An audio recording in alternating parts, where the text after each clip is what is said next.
கிறிஸ்து இயேசுவுக்குள் மிகவும் அன்பாயும் பிரியமாயும் அழைக்கப்பட்ட அன்பு சகோதர சகோதரிகளே, உங்கள் யாவருக்கும் நம்முடைய பரமபிதாவாகிய யாவே தேவனுடைய பரிசுத்த நாமத்தினாலும் அவருடைய குமாரனும் நம்முடைய கர்த்தரும் ரட்சகருமான இயேசு கிறிஸ்துவின் நாமத்தினாலும் கிருபையும் சமாதானம் உண்டாவதுன்னு சொல்லி உங்களை வாழ்த்துகிறேன்.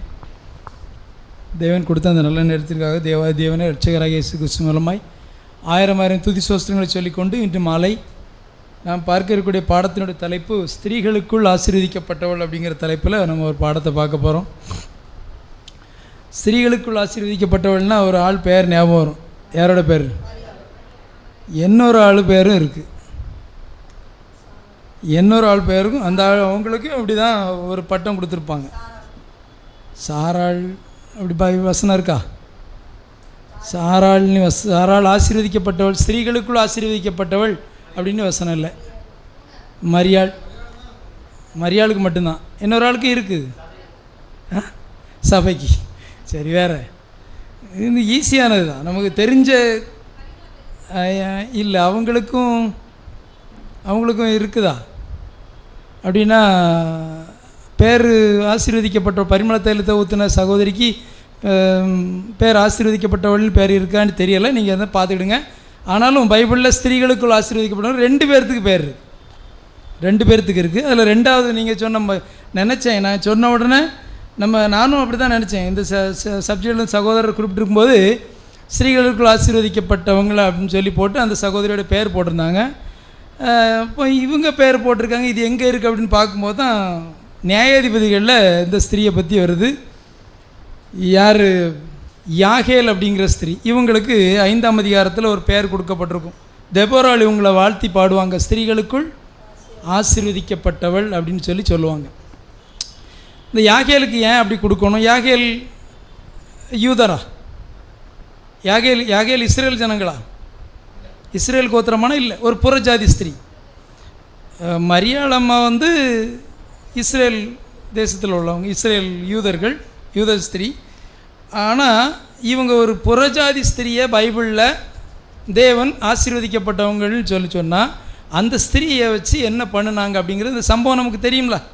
இந்த சம்பவம் நமக்கு தெரியும். உள்ள கொஞ்சம் கொஞ்சமாக பார்க்க போகிறோம். இந்த ஸ்திரியை பற்றி தான் இன்றைக்கி பார்க்க போகிறோம். இவங்களுக்கும் நமக்கும் என்ன?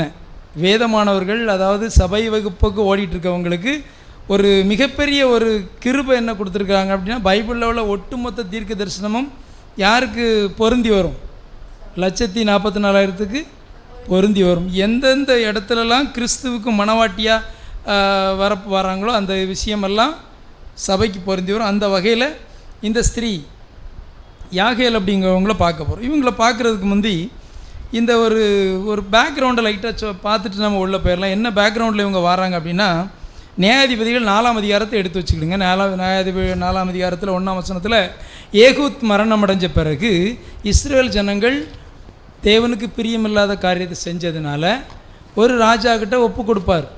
கானானிய ராஜாக யாபீன் அப்படின்னு சொல்லி இருக்கும். யாபீன் ராஜா கிட்ட ஒரு படைத்தலைவன் இருந்தான். அந்த படைத்தலைவன் மிகப்பெரிய பராக்கிரமசாலி சிசேரா அப்படின்னு ஒரு படைத்தலைவன் இருந்தான். அந்த சிசேராங்கிற படைத்தலைவன்கிட்ட என்னதெல்லாம் இருந்துச்சு அப்படின்னா, 900 இரும்பு ரதங்கள் இருந்துச்சு.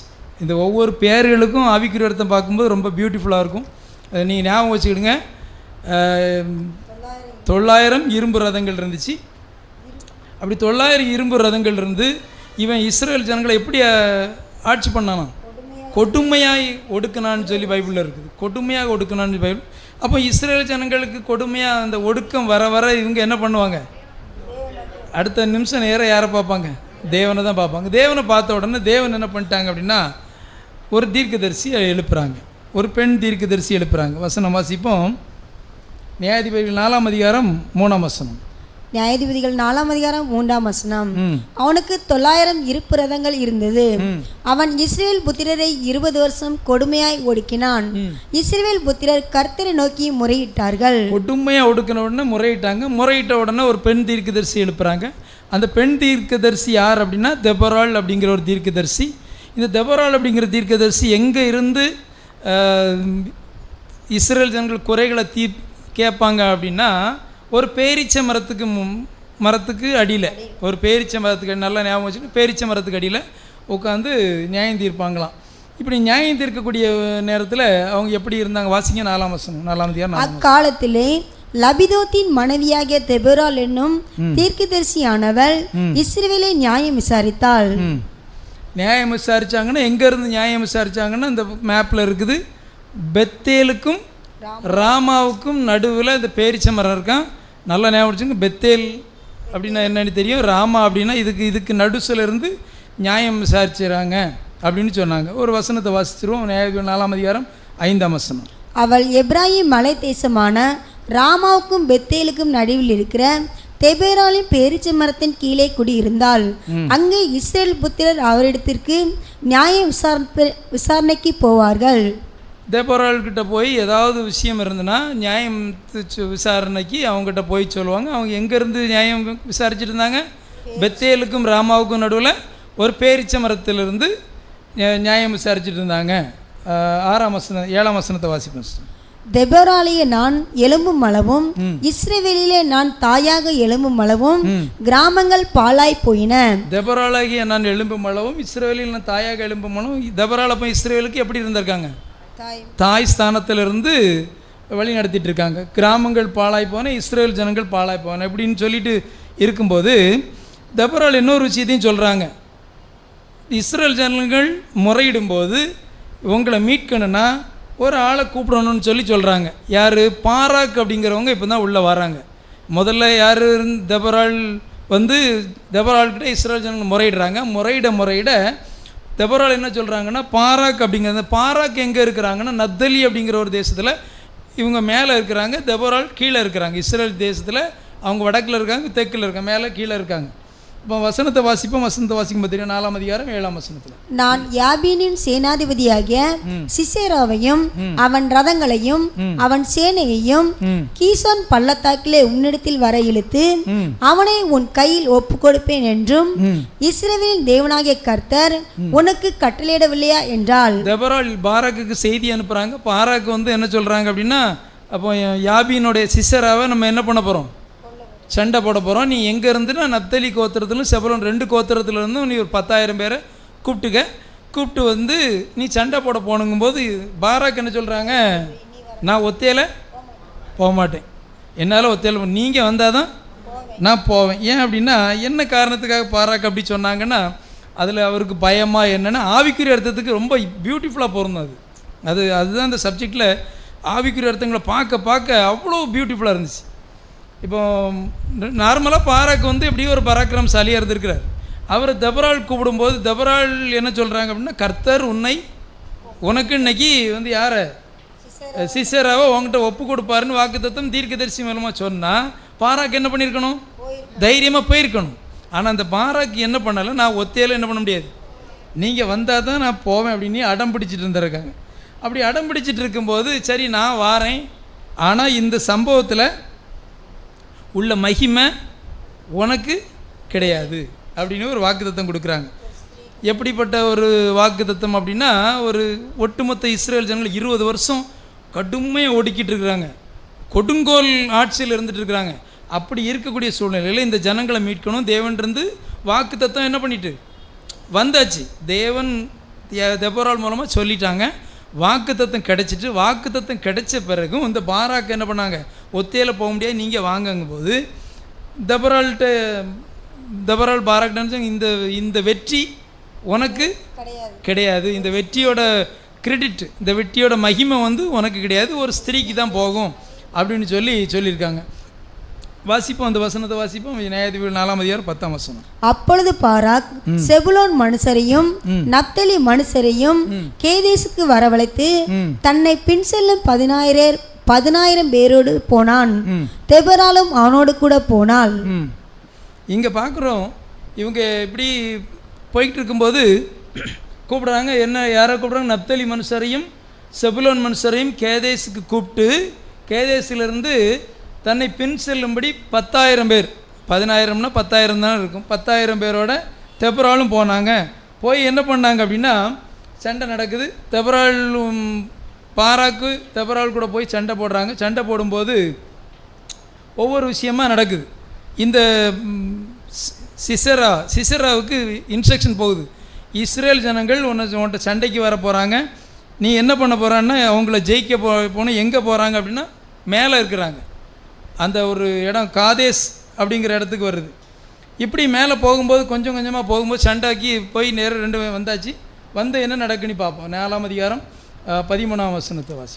சிசேரா 900 இருப்பு ரதங்களாகிய தன்னுடைய எல்லா ரதங்களையும் தன்னோடு இருக்கும் எல்லா ஜனங்களையும் புறஜாதிகளின் பட்டணமாகிய அரோசேத்திலிருந்து கீசோன் பள்ளத்தாக்கிலே வரவழைத்தான். கீசோன் பள்ளத்தாக்குக்கு, இந்த கீசோன் பள்ளத்தாக்கு எங்கே இருக்குன்னா இங்கே சிசராவுக்கும் பாராக்கு இருந்த இடத்துக்கும் மேலே இருக்கிறாங்களா. சிசரா கீழே இருந்து மேலே போகிறாங்க. அந்த மேப்பில் பார்த்தா தெரியும், நம்ம பார்க்க போகிறோம். 2 பேர் எங்கே இருக்காங்க அப்படின்னா பாராக்கு மேலே இருக்காங்க, இங்கே இருக்குது கீழேருந்து மவுண்ட் தாபோர் அந்த மலை, அதில் தான் அங்கே தான் இந்த கீசோன் பள்ளத்தாக்கு.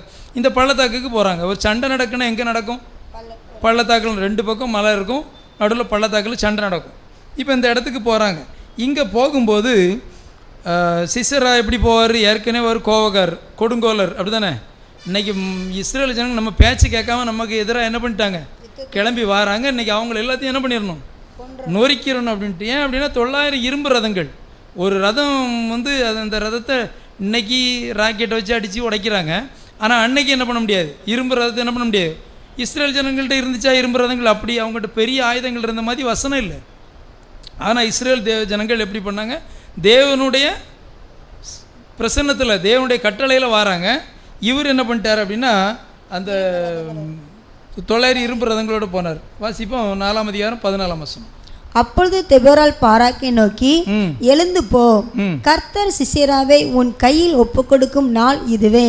கர்த்தர் உனக்கு முன்பாக புறப்படவில்லையா என்றால், அப்பொழுது பாராக்கும் அவன் பின்னாலே 10000 பேரும் தாபோர் மலையிலிருந்து இறங்கினார்கள். மேலிருந்து கீழே இறங்குறாங்க. யாரெல்லாம்? சிசேரா, பாராக்கும் அவருடைய சேனைகள் ஒரு 10000 பேரும் எங்கேருந்து இறங்க மேலேருந்து கீழே இறங்குறாங்க. சிசேரா எங்கேருந்து போகிறாரு? கீழேருந்து மேலே போகிறார். சண்டைக்கு போகிறாங்க. சண்டைக்கு போகும்போது இந்த விஷயம் நடக்கு. 14ஆம் அதிகாரம் 15ஆம் வசனம். கர்த்தர் சிசேராவையும் அந்த எல்லா ரதங்களையும் சேனை அனைத்தையும் பாராக்கு முன்பாக பட்டை கருக்கினால் கலங்கடித்தார். சிசேரா ரதத்தை விட்டு இறங்கி கால்நடையாய் ஓடி போனான். இங்கே பட்டய கருக்கினால் கலங்கடித்தார்னு மட்டும் நார்மலாக போட்டிருக்கிறாங்க. சகோதரர்கள் என்ன குறிப்பிட்டிருக்காங்க? நம்முடைய சகோதரர்கள் என்ன குறிப்பிட்டிருக்காங்க? இங்கிலீஷ் பைபிளில் என்ன போட்டிருக்குமா அப்படின்னா பேனிக் அப்படின்னு போட்டிருக்குதுன்னு சொல்லி வசனம் இருக்குது. இங்கிலீஷ் பைபிளில் எப்படி போட்டிருக்காங்கன்னா அந்த சிசேராவும் அவருடைய வாரியர்ஸும் அவருடைய போர் வீரர்களும் பயந்து நடுங்கி ரதத்தை விட்டுட்டு இறங்கி போடினாங்களாம். இதை நீங்கள் வந்து திருவிலியம் பைபிளில் ERV பைபிளில் எடுத்து பார்த்தா என்ன நடக்கும் அப்படின்னா, அந்த ஏற்கனவே நம்ம தேவனுடைய போர் முறை வந்து வித்தியாசமாக இருக்கும். அப்படி தானே? இஸ்ரேல் ஜனங்கள் தங்கள் மாம்சத்தில் எதையும் அடித்து பெருசாக ஜெயித்த மாதிரி இல்லை. கானான் தேசத்துக்கு போகும்போது அங்கே உள்ளே போனால் வண்டு குழவியை வச்சு தான் அவங்கள போகிற விரட்டியிருக்கிறாங்க. அப்புறம் கிதியோன் யுத்தத்துலேயும் கொஞ்சம் பேர் வச்சு அந்த எதிர் ஜனங்களை வந்து என்ன பண்ணிட்டாங்கன்னா கண்ணு தெரியாமாக்கி பிரச்சனை பண்ணிட்டாங்க. இஸ்ரேல் ஜனங்கள் எகிப்திலேருந்து வரும்போது செங்கடல்லையும் எகிப்தின் ரதங்களை என்ன பண்ணாங்க? ஒன்று தெரியாத அளவுக்கு மேகஸ்தம்பம் மூடி ஒன்று தெரியாத அளவுக்கு. இதே மாதிரி இந்த மலையிலிருந்து என்ன வந்திருக்கான் அப்படின்னா, அந்த நேரத்தில் பெரும் மலைகள், பெரும் வெள்ளம், அந்த ஆற்றுக்களை தான் சண்டை நடந்திருக்கு. அந்த கீசோன் ஆற்று பள்ளத்தாக்கில் சண்டை நடந்திருக்கு. அந்த ஆறு திடீர்னு வெள்ளம் பெருக்கெடுத்து வந்து நீங்கள் பின்னால் நம்ம பார்க்க போகிறோம், நட்சத்திரங்கள் போரிட்டுன்னு சொல்லி வசனம் இருக்கும். சிசரா கூட சண்டை போட்டது யார் அப்படின்னா இஸ்ரேல் ஜனங்கள். சும்மா தான் நம்ம அந்த எப்படி இந்த அட்டைக்கத்தியை வச்சுட்டு நம்ம சில இந்த நாடகத்தில் அட்டைக்கத்தியை வச்சு சண்டை போடுவாங்க, அப்படி தான் இவங்க இருக்கிறாங்க.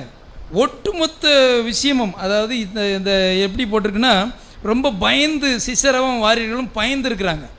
பயந்து ரதத்தெல்லாம் போட்டுட்டு அப்படியே ஓடிட்டாங்க. தண்ணி வரும்போது எப்படி இருக்கும்? நார்மலாக தண்ணி வரும்போது அவ்வளோத்தையும் அடித்து தூக்கி தூர போட்டுட்டு அவங்க ரதங்கள் ஓடின உடனே, ரதங்கள் தண்ணியில் மாட்டினோடனே இறங்கி வெளியே வரும்போது ஒரு ஆயுதமும் இருக்காது. இஸ்ரேல் ஜனங்கள்கிட்ட என்ன இருந்துச்சு? அவங்ககிட்ட இருந்த ஆயுதத்தை வச்சு அவங்க எல்லாத்தையும் அந்த அதிகாரத்தில் நீங்கள் வாசிக்கும்போது மொத்தமாக முடிஞ்சு அப்படின்னு சொல்லி போட்டிருக்கோம். ஒருத்தரை கூட நம்ம என்ன பண்ண, அவங்க என்ன பண்ணல, 900 இரும்பு ரதங்களில் வந்த வீரர்களை ஒருத்தர் கூட என்ன பண்ணலை, மிஞ்சலை அப்படின்னு சொல்லி தான் அதில் வசனம் இருக்கும். பாராக்குடைய சேனைகள், பாராக்கோட சேனைகள் சிசராவை அடித்து விரட்டுறாங்க. விரட்டி அவங்க ஓடின பிறகு அப்படியே இருக்கும்போது சிசரா மட்டும் தப்பி என்ன பண்ணிட்டார் அப்படின்னா தனியாக வந்துட்டார். தனியாக வந்து எங்கே வந்திருக்கிறார் அப்படின்னா யாகேலுடைய கூடாரத்துக்கு வந்திருக்கிறார். இப்போ தான் ஒரு கேள்வி, இந்த யாகேல் இஸ்ரேல் ஜனங்களா யாருன்னு சொல்லி பார்க்கும்போது யாகேல் இப்போ வசனத்தை வாசிப்ப 4ஆம் அதிகாரம் 11ஆம் வசனத்தை வாசி. கேனியனாகிய ஏபேர் என்பவன் மோசேயின் மாமனாகிய ஓபாபின் புத்திரராய் இருக்கிற கேனியரை விட்டு பிரிந்து கேதேசின் கிட்ட இருக்கிற சானாயிம் என்னும் கர்வாலி மரங்கள் அருகே தன் கூடாரத்தை போட்டிருந்தான். இந்த யாரு கேனியனாகிய ஏபேர் என்பவன் மோசேயின் மாமனாகிய ஓபாபின் புத்திரர். மோசே மாமா பேர் ஓபாபா இல்லை, இது ஒரு ஸ்பெல்லிங் மிஸ்டேக்கு. நம்ம சகோதரர் சப்ஜெக்ட் எடுத்து சகோதரர் சொன்னாங்க. இது எங்கே இருக்குது அப்படின்னா எண்ணாகமம் 10ஆம் அதிகாரத்தில் இந்த சம்பவம் இருக்குது. எண்ணாகமம் 10ஆம் அதிகாரத்தில் என்ன சம்பவம் இருக்குன்னா, இஸ்ரேல் ஜனங்கள் அப்படியே வரும்போது வசனத்தை வாசிப்போம். 10ஆம் அதிகாரம் 29ஆம் வாசிப்போம், நம்ம பார்த்துருக்கோம். அப்பொழுது மோசே தன் மாமனாகிய ரெகுவேல் என்னும் மீதியானனுடைய குமாரனான ஓபாவை நோக்கி, உங்களுக்கு தருவேன் என்று கர்த்தர் சொன்ன ஸ்தலத்துக்கு நாங்கள் பிரயாணம் போகிறோம், நீயும் எங்களோட கூட வா, உனக்கு நன்மை செய்வோம், கர்த்தர் இஸ்ரவேலுக்கு நல்ல வாக்குத்தத்தம் பண்ணியிருக்கிறார் என்றான். இந்த ஓபாப் யாரு? மோசேக்கு மாப்பிள்ளை, மைத்துனன், அப்படி தானே மாப்பிள்ளை. இவங்க தான் அங்கே இருக்கிறாங்க. இவங்க மோசே புறஜாதிகிட்ட தான் கல்யாணம் முடிச்சிருந்தாங்க. இவங்க இருக்காங்க. இவங்களுக்கும் என்ன சொல்கிறாங்க அப்படின்னா அடுத்த வசனத்தை வாசிப்போம். ரொம்ப ரொம்ப அருமையான ஒரு வாக்குத்தத்தமாக இருக்கும், வாசிங்க. அதற்கு அவன், நான் வரக்கூடாது, என் தேசத்துக்கும் என் இனத்தராடத்திற்கும் போக வேண்டும் என்றான். அப்பொழுது மோசே, நீ எங்களை விட்டு போக வேண்டாம், வனாந்தரத்திலே நாங்கள் பாளையமிறங்கும் இடங்களை நீ அறிந்திருக்கிறபடியினால் எங்களுக்கு கண்களை போல இருப்பாய். ஓபாபுக்கு வனாந்தரத்தில் உள்ள பாதைகள் எல்லாமே என்னது? அத்துப்படி. இப்போ நம்ம ஊரில் வேட்டைக்கு போகும்போது எல்லாரையும் முன்னால் விட மாட்டாங்க. அந்த வேட்டை நேக்கு தெரிஞ்சால தான் முன்னால் விடுவாங்க, நீ முன்னால் போ அப்படின்னு சொல்லிட்டு. இதே மாதிரி இந்த வனாந்தரத்தில் உள்ள எல்லா விஷயமும் யாருக்கு அத்துப்படினா இந்த ஓபாபுக்கு அத்துப்படி. அப்போ மோசே சொல்கிறாங்க, நீ எங்கள் கூட வந்துரு, எங்களுக்கு தேவன் நல்ல வாக்குத்தத்தம் கொடுத்துருக்காங்க, எங்களுக்கு என்னென்ன ஆசீர்வாதம் கிடைக்கும் அதெல்லாம் என்ன கிடைக்கும், உனக்கும் கிடைக்கும், தாரம் நாங்கள், நீ அதனால் எங்கள் கூட வந்துரு, எங்களுக்கு கண்ணார் பண்ண உடனே இவர் என்ன பண்ணிட்டார் அப்படின்னா, சரி நான் வாரேன் அப்படின்னு சொல்லிட்டு 10ஆம் அதிகாரம் 32ஆம் வசனம். நீ எங்களோட கூட வந்தால் கர்த்தர் எங்களுக்கு செய்தருளும் நன்மையின்படியே உனக்கும் நன்மை செய்வோம் என்றான். எங்களுக்கு என்ன நன்மை கிடைச்சா அது என்ன பண்ணும், உனக்கும் கிடைக்கும் அப்படின்னு சொல்லிட்டு. இங்கே ஒரு கேள்வி இருக்குது பின்னால். அந்த அதிகாரத்திலே அந்த வசனம் எனக்கு கொஞ்சம் நெருடலாக இருந்துச்சு. ரெண்டாவது நம்ம சகோதரர் சப்ஜெக்ட் எடுக்கும்போது அது கிளியர் ஆயிடுச்சு. நான் அதை உங்களுக்கு கேட்டிருந்தேன். இப்போ இந்த சிசேரா எங்கே வராரு? தப்பி சிசேரா மட்டும் ஓடி எங்கே வந்துட்டார்? யாகேலுடைய கூடாரத்துக்கு வந்துட்டார். யாகேலுடைய கூடாரத்துக்கு வந்து யாகேல் பார்த்த உடனே என்னன்னா, அப்போ நம்ம தப்பிடலாம் அப்படின்னு சொல்லிட்டு யாகேலுடைய கூடாரத்துக்கு வராரு. யாகேல் என்ன சொல்கிறாங்கன்னு சொல்லி வசனத்தை வாசிப்போம். 4ஆம் அதிகாரம் 19ஆம் வசனம். அவன் அவளை பார்த்து, குடிக்க எனக்கு கொஞ்சம் தண்ணீர் தா, தாகமாய் இருக்கிறேன் என்றான். அவள் பால் துருத்தியை திறந்து அவனுக்கு குடிக்க கொடுத்து திரும்பவும் அவனை மூடினாள். யாகேல்கிட்ட என்ன கேட்டார் சிசேரா? தண்ணி தான் கேட்டார். யாகேல் என்ன கொடுத்தாங்க? பால் கொடுத்தாங்க. பால் கொடுத்து நல்லா தூங்க வைக்கிறதுக்கு. பால் குடித்தா நல்லா தூக்கம் வரும், அப்படி தானே? பால், ஏன்னா அவர் வந்திருக்க எப்படி வந்திருக்கிறார்? தாகம், களைப்பு, சண்டை போட்டதில் பயந்து ஓடும். 3 விஷயம் இருக்குது அதில் சீசரா கிட்ட. தாகம் இருக்குது, பயம் இருக்குது, அடுத்தால யாரோ பின்னால் வந்துடுவாங்கன்னு பயம் இருக்குது, ரெண்டாவது களைப்பு. இந்த 3 விஷயம் இருந்த உடனே இவருக்கு அந்த அம்மா என்ன பண்ணிட்டாங்கன்னா, ஏன்னா அந்த வசனம் அதில் நீங்கள் பைபிளில் வாசிக்கும்போது இந்த சிசேராவுக்கும் இந்த யாகேலுடைய சந்ததிக்கும் ஒரு நல்ல ஒரு யாபீன், அந்த கானானிய ராஜா யாபீனுக்கும் இந்த கேனியனாகிய அந்த யாகேலுடைய இவங்க சந்ததிக்கும் ஒரு அந்யோன்யம் இருக்குது அப்படின்னு சொல்லி போட்டிருக்கும், வசனம் இருக்கும். சரியா? இப்போ அந்த இவர் வந்து என்ன பண்ணிட்டாருன்னு தண்ணி கேட்டோன்னு பால் கொடுத்து, நீங்கள் உள்ளே படுத்துக்கிடுங்க, பயப்படாதுங்க, உள்ளே வாங்க, நீங்கள் படுத்துக்கிடுங்கன்னு சொல்லிட்டு வசனத்தை வாசிப்போம்ன்றது சிஸ்டர் 4ஆம் அதிகாரம் 21ஆம் வசனம். பின்பு ஏபேரின் மனைவியாக யாகேல் ஒரு கூடார ஆணியை எடுத்து தன் கையிலே சுத்தியை பிடித்து கொண்டு மெல்ல அவன் அண்டையில் வந்து அவன் நெற்றியிலே அந்த ஆணியை அடித்து போட்டால் அது உருவி போய் தரையிலே புதைந்தது. அப்பொழுது ஆயாசமாய் தூங்கின அவன் செத்து போனான். உள்ளே போகும்போது என்ன சொல்லிட்டு போகிறாரு அப்படின்னா, சிசேரா உள்ளே வந்த உடனே பால் குடிச்சிட்டு அவர் சொல்கிறார், வெளியே யாரும் வந்து என்ன கேட்டால் என்ன சொல்லு, இல்லைன்னு சொல்லிடு அப்படின்னு. சரி நான் சொல்லிடுறேன், நீங்கள் என்ன பண்ணுங்கள், உள்ளே போய் என்ன பண்ணுங்கள், நல்லா தூங்குங்கன்னு சொல்லி போர்வையை போட்டு தூங்க வச்சாச்சு. தூங்க வச்சுட்டு இவங்க என்ன பண்ணியிருக்காங்க அப்படின்னா, வீட்டுக்கு வந்து ஒருத்தர் என்ன பண்ணியிருக்க, என்ன கேட்டிருக்காரு, தண்ணி கேட்டு அடைக்கலம் கொடுத்தவரை என்ன பண்ணிட்டாங்க, தூக்கி ஆணியை வச்சு அடிச்சு, ஆணியும் சுற்றிலும் கூடார ஆணி நல்ல நீளமாக தான் இருக்கும், இங்கே அடித்தா இங்கே வந்து என்ன பண்ணிட்டு தரையோடு போய் முட்டிட்டு, அப்படி அடித்து அவர் தூங்கிட்டு இருக்கும்போதே என்ன பண்ணிட்டு உயிர் போயிட்டு. உயிர் போன உடனே பின்னால் ஒருத்தர் வரார். யார் வரா, சிசேரா வந்து உள்ளே வந்து இருந்த உடனே பின்னால் ஒருத்தர் வரார். வசனத்தை வாசிப்போம், 4ஆம் அதிகாரம் 22ஆம் வசனம். பின்பு சிசேராவை தொடர்கிற பாராக் வந்தான். அப்பொழுது யாகேல் வெளியே அவனுக்கு எதிர்கொண்டு போய், வாரும், நீர் தேடுகிற மனுஷனை உமக்கு வாங்க வாங்க, உங்களுக்கு வேண்டி தான் நான் என்ன பண்ணியிருக்கேன், வாசல்ல வெளியே காத்துட்டு இருக்கிறேன், நீங்க வருவீங்கன்னு எனக்கு தெரியும், உள்ள வாங்க, நீங்க தேடுற மனுஷன் உள்ள தான் இருக்க அப்படின்னு சொல்லி கூப்பிட்டு, அப்பொழுது அவள் இடத்துல வந்தபோது இதோ சிசேரா செத்து கிடந்தான், ஆணி அவன் நெற்றியில் அடித்திருந்தது அப்படின்ன உடனே இப்படி சம்பவம் நடந்து இந்த விஷயம் வந்து சிசேரா என்ன பண்ணிட்டார், இறந்து போனார். சிசேரா இறந்து போன உடனே அந்த ஜனங்கள், அதுக்கு முன்னால் உள்ள வசனங்களை நீங்கள் வாசிக்கும்போது, யாபீனை கொல்றது வர ஜனங்கள் என்ன பண்ணிட்டாங்க, அவங்கள தொடர்ந்து போய் ஒரு ஆள் இல்லாமல் என்ன பண்ணிட்டாங்க, பிரச்சனையை முடிச்சிட்டாங்க. சரியா? அப்போ வந்து சம்பவத்தில் யாகேல் ஒரு மிகப்பெரிய ஒரு வெற்றியை யாருக்கு தேடி கொடுத்துருக்குறாங்க, இஸ்ரேல் ஜனங்களுக்கு தேடி கொடுத்துருக்காங்க. வச்சுக்கிடுவோமா? சரி, நம்ம இனிமேல் இப்போ என்ன பண்ண போகிறோம், நிழல் பார்த்தாச்சு, இனிமேல் என்ன பண்ண போகிறோம், பொருளை பார்க்க போகிறோம். அந்த பொருள் பார்க்கும்போது எனக்கு ரொம்ப ரொம்ப ஆச்சரியமாக இருந்துச்சு. இது இவ்வளோ விஷயங்கள் தேவன் நமக்கு ஒன்று ஒன்றா வச்சுருக்காங்களா அப்படின்னு சொல்லி பார்க்கும். என்னென்னா இதில் எத்தனை கேரக்டர் வராங்க, ஒரு 5 கேரக்டர் வராங்க. சரிதானே? 5 பேர் வராங்க. 5 பேரும் யாரெல்லாம்னா, தெபொராள், இஸ்ரேல் ஜனங்கள், பாராக், சிசேரா, யாகேல். சரியா? இந்த 5 கேரக்டரும் யார் யாருன்னு எடுத்துட்டா நமக்கு இதில் என்ன பாடம்னு எடுத்துடலாம். இதில் நம்ம யாருன்னு நமக்கு தெரிஞ்சிடும். நம்ம வந்து பைபிளை என்ன பண்ணியிருக்கோம், பைபிளை கரைச்சி குடிச்சிருக்கோம். அப்படி தானே? நம்ம பைபிளை கரைச்சி குடித்த ஆட்கள். ஏன் அப்படின்னா, பைபிளில் என்னென்ன தீர்க்க தரிசனம் எங்கே இருக்குன்னு யாருக்கு தெரியும்? நான் போய் ஒரு மனசு துதிக்காக சொல்லலை. பைபிளில் உள்ள தீர்க்க தரிசனத்தை வாசித்த உடனே நீங்கள் அர்த்தம் புரியுமா நமக்கு? அப்படி தானே? முந்தி நம்ம வந்து பைபிளை என்ன பண்ணோன்னா, கர்த்தர் உன்னை ஆசீர்வதிப்பார்னு சொல்லி ஒரு வசனம் இருக்குன்னு நார்மலாக வச்சுக்கிடுங்களாம், அதை வச்சுருப்போம். இப்போ அந்த வசனத்தை நம்ம என்றைக்கே எடுக்கமா, இப்போ என்றைக்கே எடுக்குமா அந்த வசனத்தை? இல்லை மனசாட்சி தெரிஞ்சிடும். இப்போ மேக்ஸிமம் அந்த வசனத்தை நம்ம என்ன பண்ண முடியாது, எடுக்க கிடையாது. மாறாக என்னென்னா, எது நடந்தாலும் எனக்கு தேவன் என்னது நன்மை தான் வச்சுருக்காங்க அப்படின்னு சொல்லி அந்த மைண்டுக்கு வந்துட்டோம்ல. அப்போவுமே என்ன பண்ணிட்டாங்க, தேவன் நம்மளை கொஞ்சம் கொஞ்சமாக டியூன் பண்ணிக்கிட்டே இருக்கிறாங்க. அப்படி டியூன் பண்ணிகிட்டு இருக்கும்போது தான் இந்த தெபொராள், இஸ்ரேல் ஜனங்கள், பாராக், சிசேரா, யாகேல், இதை இப்படி இவங்க யாரெல்லான்னு சொல்லி கண்டுபிடிச்சிட்டா நம்ம இந்த சப்ஜெக்டில் நமக்கு என்ன வேலை அப்படிங்கிறத பார்த்துடலாம். வசனத்தை வாசிக்கும். தெபொராள் வசனம் வாசிக்கான தெபொராள் யாருன்னு பார்க்கும்போது, இயேசு கிறிஸ்து தெபொராளை அடையாளப்படுத்துகிறாங்கன்னு சொல்லி பார்க்குறோம் இந்த சம்பவத்தில். எப்படி அப்படின்னா, இஸ்ரவேலுக்கு தாயாக இருந்தாங்க. இயேசு கிறிஸ்து தாயாக இருந்தாங்களா? தாய் தானா? வசனம் இருக்கா? ஒரு வசனம் நமக்கு ஃபேவரட் வசனம் இருக்கும். கோழி தன் குஞ்சுகளை,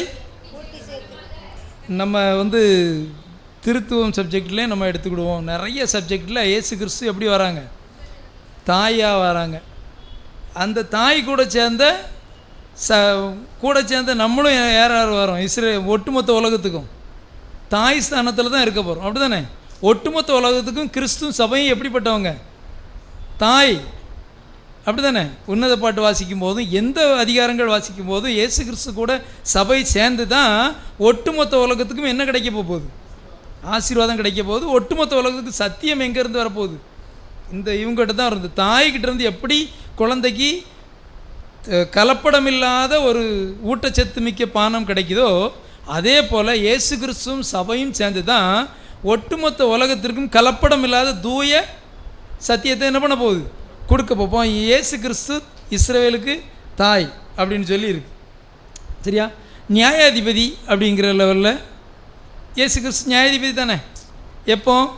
இப்போ நியாயாதிபதியாக என்ன பண்ணியிருக்காங்க, வந்துட்டு இருக்காங்க. இப்போ நியாயம் விசாரிச்சுட்டு இருக்காங்களா? நம்ம நியாய தீர்ப்பின் நாளில் தானே இருக்கிறோம், அப்படி தானே? நியாய தீர்ப்பின் நாளில் இருக்கிறோம். நம்ம இப்போ நியாய விசாரிப்பு எங்கே நடந்துகிட்ருக்கு? சபையில். நியாய தீர்ப்பு தேவனுடைய வீட்டில் துவங்கும் காலமாக இருக்குது அப்படின்னு சொல்லிட்டு. சரி, நம்ம ஆண்டவராகிய இயேசு கிறிஸ்து தீர்க்கதரிசி தானே.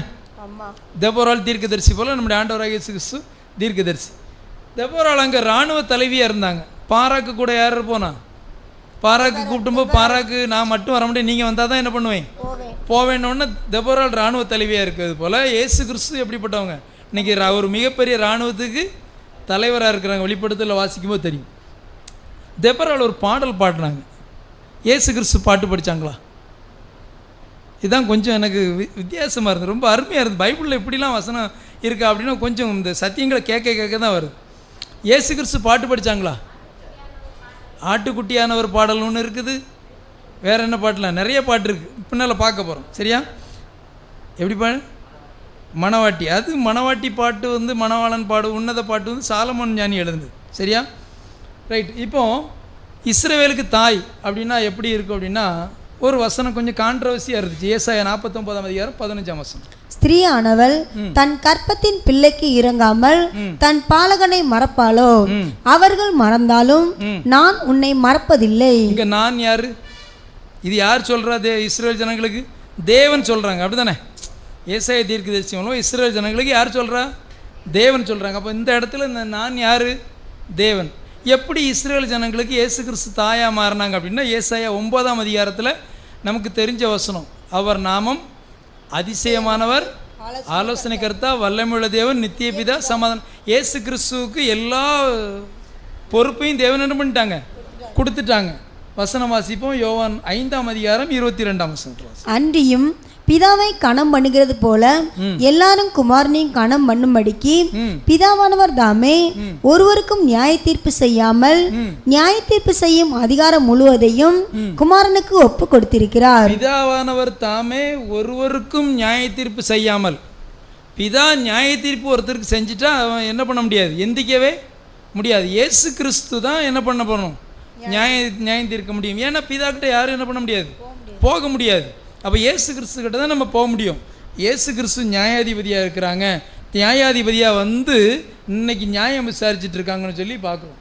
அன்புக்குரிய சகோதர சகோதரர்களே, இயேசு கிறிஸ்து பாட்டு படித்தாங்க. எப்படி பாட்டு படித்தாங்க, எங்கே பாட்டு படித்தாங்கன்னா வசனத்தை வாசிப்போம். எபிரேயர் 2:11 வாசிப்போம். எப்படி எனில் பரிசுத்தம் செய்கிறவரும் பரிசுத்தம் செய்யப்படுகிறவர்களுமாகிய யாவரும் ஒருவராலே உண்டாயிருக்கிறார்கள். இது நிமித்தம் அவர்களை சகோதரர் என்று சொல்ல அவர் வெட்கப்படாமல். பரிசுத்தம் செய்கிறவரும் பரிசுத்தம் செய்கிறவர் யாரு? இயேசு கிறிஸ்து. சரிதானே? பரிசுத்தம் செய்யப்படுகிறவர்கள் யாரு? சபை. நம்மளை பார்த்து யாவரும் ஒருவரால், நம்ம 2 பேரும் யாரால் உண்டாயிருக்கோம், பிதாவாகிய தேவனால் உண்டாயிருக்கும்னு சொல்லிட்டு நம்மளை இயேசு கிறிஸ்து எப்படி சொல்றாராம், சகோதரர் என்று சொல்ல வெட்கப்படாமல்.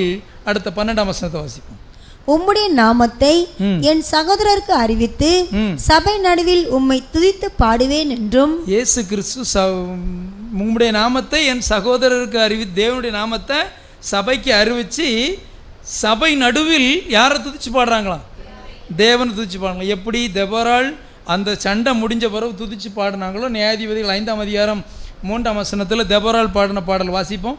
ராஜாக்களே கேளுங்கள், அதிபதிகளே செவி கொடுங்கள், நான் கர்த்தரை பாடி இஸ்ரவேல் தேவனாகிய கர்த்தரை கீர்த்தனம் பண்ணுவேன்.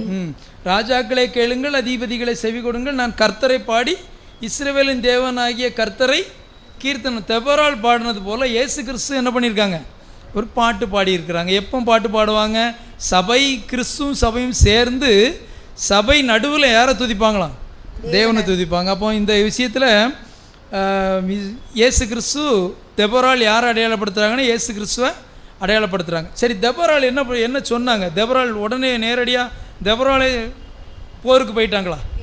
யாரை கூப்பிட்டாங்க? பாராக்க கூப்பிட்டாங்க. இது எப்படி என்ன இயேசு கிறிஸ்து நியாயாதிபதியாக இருக்கிறாங்க அப்படின்னா அப்போஸ்தலர் 17:36 மேலும் ஒரு நாளை குறித்திருக்கிறார், தாம் நியமித்த மனுஷனை கொண்டு பூலோகத்தை நீதியாக நியாயந்திருப்பார். நம்முடைய ஆண்டவராக இயேசு கிறிஸ்துவை நியாயாதிபதியாக இன்றைக்கி என்ன பண்ணுறாங்க இருக்கிறாங்க. முதல் ஆண்டவராக இயேசு கிறிஸ்து வந்து தெபொரால் அடையாளப்படுத்துகிறாங்க. ரெண்டாவது யாரை பார்க்குறோம் அப்படின்னா இஸ்ரேல் ஜனங்களை பார்க்குறோம். இந்த இஸ்ரேல் ஜனங்கள் என்ன செஞ்சாங்க? கொடுமையாக ஒடுக்கும்போது இஸ்ரேல் ஜனங்கள் என்ன பண்ணாங்க? தேவனை நோக்கி முறையிட்டாங்க. யார்கிட்ட? தெபொரால்கிட்ட. அப்படி தானே? தேவனை நோக்கி நேராக தேவன்கிட்ட முறையிட்டாங்களா? தெபொரால் மூலமாக. தெபொரால்கிட்ட தான் போனாங்க, தேவன்கிட்ட போகலை. நல்லா வசனத்தை வாசிக்கணும். தெபொரால்கிட்ட தான் என்ன பண்ணாங்க? தெபொரால் எங்கே இருந்தாங்க? பேரிச்ச மரம் எங்கே இருக்குது? அந்த பேரிச்ச மரம் ராமாவுக்கும் பெத்தேலுக்கும் நடுசில் ஒரு பேரிச்ச மரத்துக்கு மூட்டில் என்ன பண்ணாங்க? தெபொரால் இருந்தாங்க. அங்கே போய் இஸ்ரேல் ஜனங்கள் என்ன பண்ணாங்க? இஸ்ரேல் ஜனங்கள் வந்து தங்களை முறையிட்டாங்க. முறையிடும்போது என்ன நடந்துச்சு அப்படின்னா, ஆவிக்குரிய அர்த்தத்தில் அந்த பேரிச்ச மரத்தை என்ன இது நம்முடைய சகோதரர் அறிவிக்கிறாங்கன்னா, அந்த பேரிச்ச மரத்துக்கு கீழே அன்னைக்கு தெபொரால் பேரிச்ச மரத்துக்கு கீழே இருந்து நியாயம் விசாரித்தாங்க. ஆனால் இஸ்ரேல் ஜனங்கள் ஆண்டவராக இயேசு கிறிஸ்து வரும்போது எப்படி இருந்தாங்க அப்படின்னா, அன்னைக்கு இஸ்ரேல் ஜனங்கள் எப்படி இருக்காங்கன்னா ரொம்ப ரொம்ப கம்ஃபர்ட்டாக இருக்காங்க. அப்படி தானே? இன்றைக்கி அவங்களுக்கு அவங்க தெபொராலை தேடுறாங்களா? இன்றைக்கி தெபொராலை தேடுறாங்களா? எப்படி இருக்காங்க? எங்கே பார்த்தாலும் எல்லாரும் யாரை பார்த்து பயப்படுறாங்க? இன்றைக்கி இஸ்ரேல் ஜனங்களை பார்த்து தான் பயப்படுறாங்க. அப்போ இவங்க எப்போ தேடுவாங்க, என்ன பண்ணுவாங்க அப்படின்னா, அன்றைக்கி எப்படி தேடுறாங்கன்னா, இஸ்ரேல் ஜனங்கள் எப்படி தேட போகிறாங்க அப்படின்னா, பேரிச்ச மரத்துக்கு கீழே தெபொரால் இருந்தது போல் இயேசு கிறிஸ்து முதல் வருகையில் வந்திருக்கும்போது பேரிச்ச மரத்து அந்த இலைகளெல்லாம் வெட்டி, அது என்ன ஓலை, அந்த ஓலையெல்லாம் வெட்டி கீழே விரித்து ஓசன்னா எங்களை ரட்சியம்னு அன்னைக்கு கூப்பிட்டாங்க. அதே போல் எப்படி கூப்பிடுவாங்க அப்படின்னா, வசனத்தை வாசிப்போம். சகரியா 14ஆம் அதிகாரம் 2ஆம் வசனம். எருசலேமுக்கு விரோதமாக யுத்தம் பண்ண சகல ஜாதிகளையும் கூட்டுவேன்.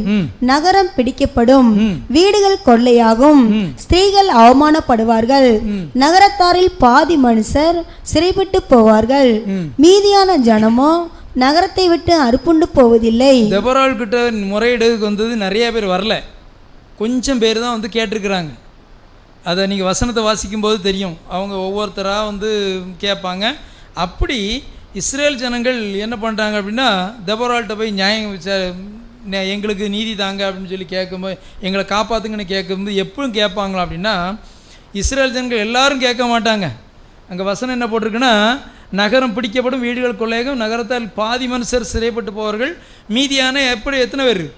கொஞ்சம் பேர் தான் என்ன பண்ணுவாங்க? இருப்பாங்க. அவங்க ஆனால் இன்றைக்கி எப்படி இருக்காங்க அப்படின்னா, இன்றைக்கி எப்படி இருக்காங்கன்னு பார்த்தா, இன்றைக்கி அவங்க எல்லாத்தையும் இன்றைக்கி கூப்பிடக்கூடிய லெவலுக்கு வந்துட்டாங்க.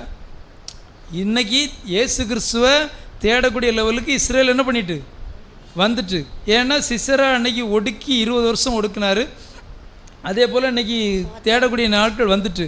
என்ன அப்படின்னா, ஒட்டுமொத்த உலகத்துக்கும் இஸ்ரேலை பற்றி ஒரு பெரிய கிரேஸ் என்ன அப்படின்னா, அப்போ அங்கே அயன் டூம் வச்சுருக்குறாங்க, அதுக்குள்ளே எதுவும் என்ன பண்ண முடியாது, உள்ளே போக முடியாது அப்படின்னா, இப்போ நான் அயன் டூம் அடித்து உடைச்சிட்டாங்களா?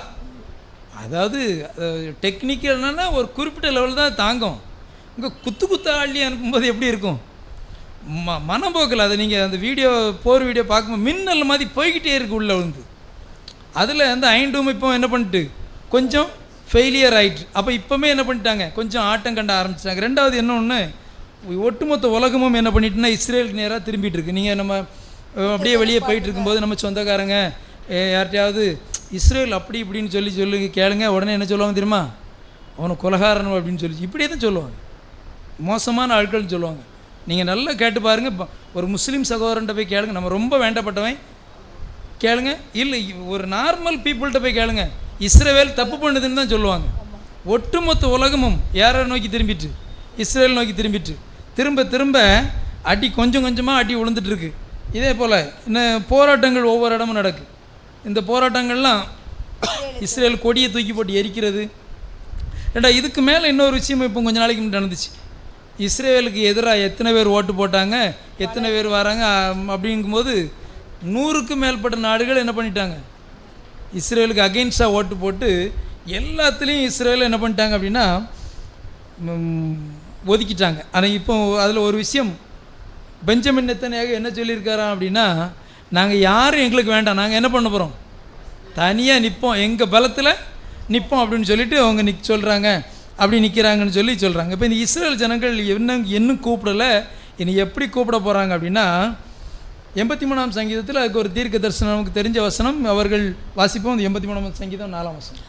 அவர்கள் இனி ஒரு ஜாதியாராய் இராமலும் இஸ்ரவேலின் பேர் இனி நினைக்கப்படாமலும் போவதற்காக அவர்களை அதம் பண்ணுவோம் வாருங்கள் என்கிறார்கள். ஒட்டுமொத்த பேரும் இஸ்ரவேலை என்ன பண்ணிடணும், நொறுக்கிடணும். அவங்க பேரை என்ன பண்ணக்கூடாது, இருக்கக்கூடாதுன்னு சொல்லி எல்லாரும் போய் அடித்து அதம் பண்ணுவோம் வாருங்கள்னு சொல்லி எல்லாரும் சொல்லிட்டு வரும்போது அந்த நாள் எப்படி இருப்பட்ட நாளாக இருக்குமோம்னா எரேமியா 30ஆம் அதிகாரம் 7ஆம் வசனம். ஐயோ, அந்த நாள் பெரியது, அதை போலொத்த நாள் இல்லை.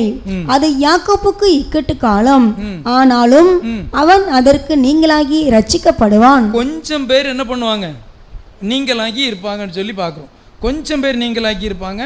அப்படி இருக்கும்போது தெபொராளை பார்த்து என்ன பண்ணுவாங்கன்னா, தெபொராள் அங்கே என்ன பண்ணாங்க அப்படின்னா, வெளி தெபொராளே வெளி, பாட்டு பாடு, பாராக்கை எலும்பு, அபினகாமின் குமாரனை உன்னை சிறையாக்கினவர்களை சிறையாக்கி கொண்டு போ அப்படின்னு சொல்லி தெபொராள்கிட்ட அன்னைக்கு சொன்னது போல் இவங்களும் இன்னைக்கு என்ன பண்ணுவாங்கன்னா இந்த இயேசு கிறிஸ்துவை பார்த்து கூப்பிடுவாங்க.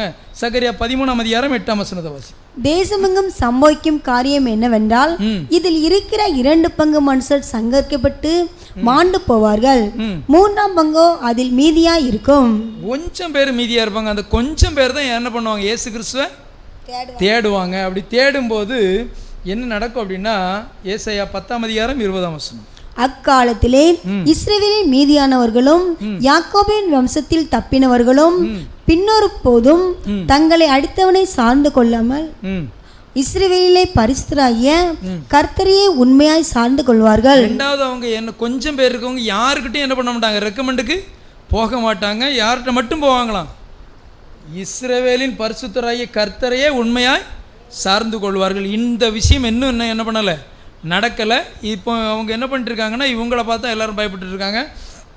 அப்போ இவங்கள பார்த்துட்டு பயந்துட்டு இருக்கவங்க இன்னொரு வசனம் 21ஆம் வசனம், மீதியாக இருப்பவர்கள் யாக்கோபிலே மீதியாக இருப்பவர்களே வல்லமை உள்ள தேவனிடத்தில் திரும்புவார்கள். வல்லமை உள்ள தேவனிடத்தில் திரும்பினா தான் அவங்களுக்கு என்ன கிடைக்கும் அப்படின்னா, ஒரு மீட்பு கிடைக்கும். தெபொராள் என்ன பண்ண முடியும், அடுத்தப்பட்ட நடவடிக்கைக்கு போக முடியும். இப்போ இவங்க என்ன கூப்பிடலை. இவங்க கூப்பிடுறதுக்கு என்ன பண்ணுறாங்க அப்படின்னா, ஆண்டவராகிய இயேசு கிறிஸ்து ஒவ்வொரு விஷயமா இப்போ நம்ம என்ன பண்ணிருக்காங்க, கையில் எடுத்துக்கிட்டே இருக்கிறாங்க. காரணம், இஸ்ரேல் ஜனங்கள் நெருக்கடி ஆரம்பிக்கும் போது தான் யார் வர முடியும், பாராக். அடுத்தால உள்ள யார், தெபொராள் யாரை கூப்பிட போகிறாங்க, பாராக்கை கூப்பிட போகிறாங்க, அப்படிதானே? அப்போ அந்த பாராக்கு யாரை அடையாளப்படுத்துகிறாங்க அப்படின்னா, யார் அடையாளப்படுத்துருவாங்க, ஏதாவது இருக்கா? நம்ம தானா? இயேசு கிறிஸ்து தெபொராள், சரியா? இந்த சம்பவத்தில் இப்போ அங்கே விட்டுருங்க, இங்கே வந்துடுங்க. இயேசு கிறிஸ்து யாரை அடையாளப்படுத்துகிறாங்க, தெபொராள் யாரை அடையாளப்படுத்துகிறாங்க, இயேசு கிறிஸ்து அடையாளப்படுத்துகிறாங்க. இஸ்ரேல் ஜனங்களை தான், மாம்ச இஸ்ரேல் ஜனங்கள். அவங்க எங்களை காப்பாற்றுங்கன்னு யார்கிட்ட போகணும், இயேசு கிறிஸ்துட்ட போகணும். இன்னும் போகலை. இப்போ கொஞ்சம் கொஞ்சமாக போகக்கூடிய காலங்கள் வந்துட்டு இருக்குது. அப்படி வரும்போது இந்த பாராக்கை என்ன பண்ணணும், தெபொராள் என்ன பண்ணணும், கூப்பிட்ட மாதிரி இயேசு கிறிஸ்து பாராக்கை கூப்பிடணும். அப்போ அந்த பாராக்கு யாருன்னா முற்பிதாக்கள். அது எப்படி, சபை போன பிறகு தான் இந்த சம்பவம் நடக்கும். சபைக்கு அடுத்தால எப்படி முற்பிதாக்கள் வந்தாங்கன்னா, அதாவது ஏன்சியன் ஒருத்தர், அதாவது என்னென்னா அந்த முற்பிதாக்கள் வந்து தான் இஸ்ரேலுக்கு என்ன பண்ணணும், கடைசி சண்டையில் என்ன நடக்கும், முற்பிதாக்களை என்ன பண்ணுவாங்க, எழுப்புவாங்க. அவங்க எழும்பி வந்தால் தான் என்ன பண்ண முடியும், இஸ்ரேல் என்ன பண்ணும், 3ல் 1 பங்கு இவ்வளோ காணம் வச்சுக்கிட்டு நம்ம அந்த அர்மகதன் யுத்தத்தில் பார்த்துருப்போம், அப்படி தானே? இஸ்ரேல் தீர்க்க தரிசனம் அர்மகதனில் பார்க்குவோம். கொஞ்சம் பேர் தான் இருப்பாங்க. இந்த கொஞ்சம் பேர் எப்படி ஒட்டுமொத்த உலகத்தும் ஜெயிக்க முடியும் நமக்கு தெரியுங்களா? அப்போ யார் எழும்புவா, முற்பிதாக்கள் எழும்புவாங்க. முற்பிதாக்கள் எழும்பி இந்த பாராக்கு என்ன பண்ணுவாங்க அப்படின்னா, இயேசு கிறிஸ்துவோட பிரசன்னத்தை தேடுவாங்க. இயேசு கிறிஸ்துவின் பிரசன்னத்தினால தான் இந்த முற்பிதாக்கள் வருவாங்க. எப்படி தெபொராள்கிட்ட பாராக்கு சொன்னது போல், நான் மட்டும் என்ன பண்ண மாட்டேன், போக மாட்டேன், நீங்களும் என்ன பண்ணணும், வரணும். அப்போ கிறிஸ்து சபை எல்லாம் சேர்ந்து யாருக்கு இன்ஸ்ட்ரக்ஷன் கொடுக்கும், முற்பிதாக்களுக்கு இன்ஸ்ட்ரக்ஷன் கொடுத்தா முற்பிதாக்கள் என்ன பண்ணுவாங்க, எழும்பி வருவாங்க. இப்போ பாராக்கு எங்கே இருந்தாங்க, மேப்பில் பாராக்கு எங்கே இருந்தாங்க, மேலே இருந்தாங்க, அப்படி தானே? மேலேருந்து பாராக்கு மேலேருந்து கீழே வராங்க. இவன் சிசரா எங்கேருந்து கீழே போகிறாங்க, கீழேருந்து மேலே போகிறாங்க. அப்போ அந்த பாராக்கு இருந்த இடம் என்ன இடம்னா நத்தலி. அது ஒரு உயரமான இடம், சரியா? இந்த இடத்துலேருந்து தான் வராங்க. இந்த இந்த கேதேஸில் இருக்கிறார் அவர். கேதேஸுக்கு என்ன அர்த்தமா அப்படின்னா பரிசுத்தமான இடம், ஆலயம், உயரமான இடம். அவங்க இப்போ முற்பிதாக்கள் எங்கே இருக்கிறாங்க? பரிசுத்தமான இடத்துல, அப்படி தானே? பரிசுத்தமான இடத்துல இருக்காங்க. அங்கேருந்து என்ன பண்ணுறாங்க? எழும்பி வாராங்க. எப்படி 1 கொரிந்தியர் 15ஆம் அதிகாரத்தில் அப்போஸ்தலன் பவுல் சொல்கிறாங்களா? மேலும் அதாவது அந்த 15ஆம் அதிகாரத்தில் ஒரு வசனம், அவர் முற்பிதாக்களை என்ன பண்ணுவாங்க? கிறிஸ்துவுக்குள் மரித்தவர்கள் முதலாவது எழுந்திருப்பாங்க. எழுந்திருந்து என்ன பின்பு 2வது நம்ம இருப்போம். அப்போ முற்பிதாக்கள் எழுந்து யார் கூட சண்டை போட போகிறாங்க? பாராக்கு கூட, சிசரா கூட என்ன பண்ண போகிறாங்க? சண்டை போட போகிறாங்க. சிசரா யார் அடையாளப்படுத்துகிறாங்கன்னு சொல்லி பார்ப்போம்னா, சிசரா யார் அடையாளப்படுத்துவாங்க? ஓரளவுக்கு தெரிஞ்சிருக்கும். யார் அடையாளப்படுத்துவாங்க? சிசரா சாத்தான். சாத்தான் சிசரா அடையாளம். சிசரா கிட்ட என்னெல்லாம் இருந்துச்சு? போர்படை 900 இரும்பு ரதங்கள். இதுக்கு நம்முடைய சகோதரர் ஒரு விஷயத்தை குறிப்பிட்டிருந்தாங்க. என்ன அப்படின்னா, சிசரா சாத்தான் அடையாளப்படுத்துகிறாங்க, சரியா? 900 இரும்பு ரதங்கள் அப்படின்னா சிசரா யார் சாத்தான் அடையாளப்படுத்துகிறாங்கன்னா, சிசராவுடைய ரதங்கள் கெட்டுப்போன தேவதூதர்களை அடையாளப்படுத்துகிறாங்க. இதுக்கு ஒரு சின்ன ஒரு விஷயத்தை கொடுத்துட்டு அவங்களே சொல்லிட்டாங்க. நம்மளது சப்ஜெக்ட் எடுத்து சகோதரர் குறிப்பிட்டாங்க. என்னன்னா, இந்த விழுந்து போன தூதர்கள் எப்போ இருந்தாங்க அப்படின்னா, கிட்டத்தட்ட ஏதேன்லேருந்து ஆதாம்லேருந்து ஒரு லாமேக்கு, நோவா காலத்துக்கு முந்தி இந்த லாமேக்கு வர ஒரு 800-8000 வருஷங்கள். அதாவது அந்த அந்த அந்த காலகட்டங்கள் ஒரு 8-9 அந்த காலகட்டங்களில் 900 இரும்பு ரதங்கள்லாம். இரும்பு ரதங்கள் இங்கே நேரடியான அர்த்தம் இல்லை, ஆவிக்குரிய அர்த்தத்தில் என்னென்னா, சிசராவுடைய சேனைகள், சாத்தானுடைய கெட்டுப்போன தேவதூதர்கள். எங்கேயாவது சாத்தான் நான் நேரடியாக வந்து எங்கேயாவது இருந்திருக்கிறானா? இல்லை. யார் வருவா? தூதர்கள், கெட்டுப்போன தேவதூதர்கள். நான் அவன் வந்திருக்கேன், இவன் வந்திருக்கேன், நான் அப்படி வந்திருக்கேன், இப்படி வந்திருக்கேன்னு சொல்லி கெட்டுப்போன தேவதூதர்கள்லாம் வருவாங்க. நியாயாதிபதிகள் 4ஆம் அதிகாரம் 7ஆம் வசனத்தை வாசிப்போம்.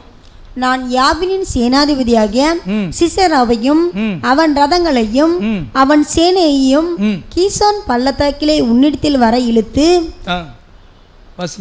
அவனை உன் கையில் ஒப்பு கொடுப்பேன் என்றும் இஸ்ரவேல் தேவனாகிய கர்த்தர் உனக்கு கட்டளையிடவில்லையா என்றால். இங்க நியாயாதிபதிகளில் நிழல்ல சிசராவையும் ரதங்களையும் சேனைகளையும் யார் கூப்பிடுறா சண்டைக்கு? தேவன் கூப்பிடுறாங்க, அப்படிதானே? இஸ்ரவேல் தேவனாகிய கர்த்தர், தேவன் தான் கூப்பிடுறாங்க. அதே மாதிரி கடைசி யுத்தம் நடக்கும், அது யார் கூப்பிடுவா? எல்லாரும் தூரோடி போயிட்டு இருந்தாலும் என்கிட்ட சண்டைக்கு வா, என் பிள்ளைங்களை என்ன பண்ணு அடின்னு சொல்லி யார் கூப்பிடுவா? தேவன் தான் கூப்பிடுவாங்க. நமக்கு தெரியும், எஸ்ஐகேல மாகு கோகு யுத்தத்தில் அவங்க 2 பேர்த்தையும் எப்படி போடுவாராம்? சரடு போட்டு கொரடு போட்டு இழுத்து வா சண்டைக்கு வா அப்படின்னு சொல்லி கூப்பிடுவாங்களாம். அப்போ சாத்தானையும் அவனுடைய ஆட்களையும் யார் கூப்பிடுவா அப்படின்னா, வாசிப்போம் வெளிப்படுத்தல் 15ஆம் அதிகாரம், 16ஆம் அதிகாரம் 14ஆம் வசனம்.